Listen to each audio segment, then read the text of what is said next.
Hi guys, welcome back to another episode of Map TV. Today we're going to be fitting the Steeda ProFlow intake onto this Mustang GT and doing a custom dyno tune. If you didn't tune into last week's episode, go and watch that one. It's a really good video where Teddy installed the external oil cooler kit onto the same Mustang GT, which is a good video, very informative.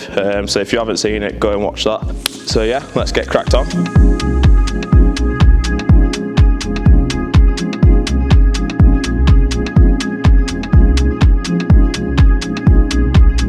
So the car's loaded onto the dyno now. Make sure the oil level's all good.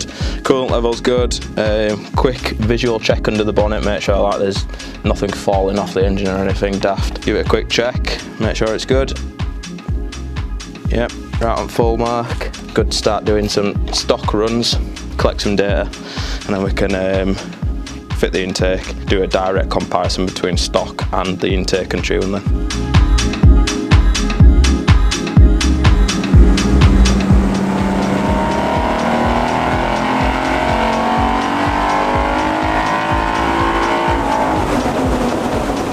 Right guys, this is the Steeda ProFlow intake system. The kit consists of an airbox lid and some other bits and bats, but the thing that separates this one from the old cold air intake system is this intake needs a tune for it to run properly.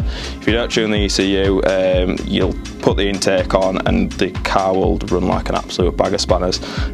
So the reason for this is the actual MAF housing is a lot bigger. It's like 25-30% bigger than the stock intake tube. So with that, you've got to recalibrate the MAF sensor in the ECU.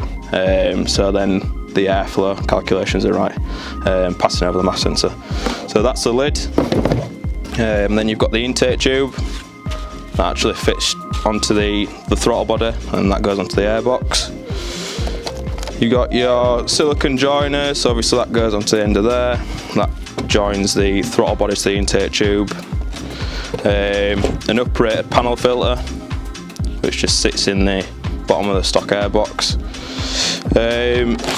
And then a bag full of fittings and fasteners, and you even get a little Steeda sticker as well. So we're going to get the stock intake off and get this fitted in the car, get a base map built in the tune, and then we'll see how much power we can make.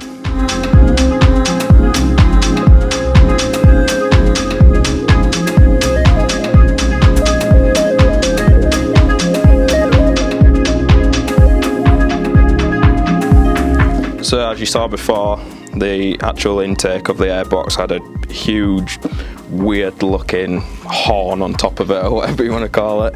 So that was actually a resonator, so that designed to make the intake sound quieter in the engine bay. So obviously we're fitting a performance intake, we want it to make some noise. So what we've done is we've chopped the resonator box off, and then we've just fitted a nice little blanking plate, just so it looks OEM. So I'm going to stick this back in and get the rest of the intake installed.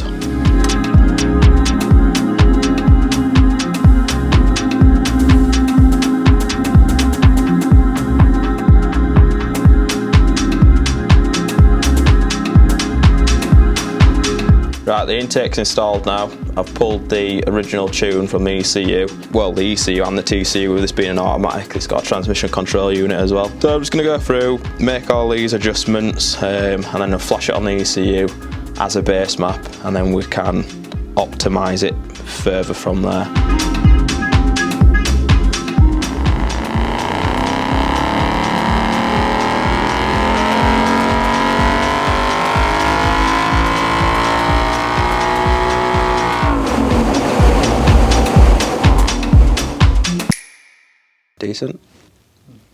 Decent gains. So it did stock, it did 346 wheel horsepower and 340 foot-pound of torque at wheels. After the intake and tune, it's now sitting at 364 wheel horsepower and 352 foot-pound of torque. So it's made like an extra 10 foot-pound of torque at the wheels, and an extra 20 wheel horsepower at peak. But like, it's actually made gains throughout the whole rev range.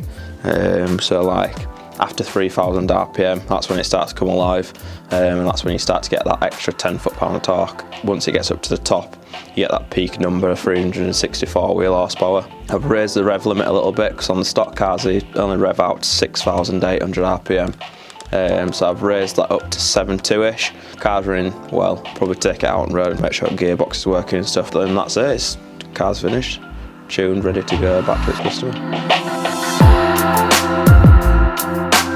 Right guys, that's a wrap. Thanks for watching this series on this Mustang GT. And make sure you like, comment and subscribe for more videos, and we'll see you on the next one.